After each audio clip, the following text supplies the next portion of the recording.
Sa iba pang mga balita, bubuo ang Land Transportation Office o LTO ng special team na tututok sa mga driver na gumagamit ng illegal na droga na nakakaapekto sa road safety at kaligtasan ng mga pasahero. Balita hatid ni Catherine Landicho. Nakataktang bumuo ang Land Transportation Office ng grupo na tututok sa mga sangkot na drivers sa illegal na droga at yung mga nakakaapekto sa road safety. Pinaplano ng Land Transportation Office o LTO na bumuo ng 2 special teams upang paigtingin ang kampanya ng ahensya laban sa mga driver na nakainom at yung mga sangkot sa illegal na droga. Sa loob ng linggong ito ay posibleng mailabas ang memo para sa naturang team sa bawat rehiyon na sisimulang i-deploy sa Mayo ayon kay LTO Chief Assistant Secretary Vigor Mendoza II.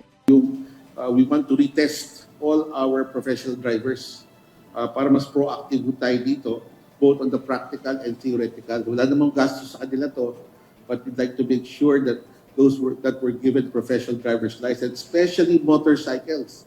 Kasi based on the statistics of last week, 46... Alinsunod sa direktiba ni Department of Transportation o DOTR Secretary Vince Dizon na higpitan ng mga pulisiya sa road safety. The LTFRB and the DOTR. Alam nyo, itong road safety, kailangan siniseryoso natin ito. Komite. Bawal, ano na yan?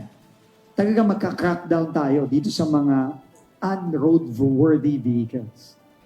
Kasi buhay ang pinag-uusapan po natin dito.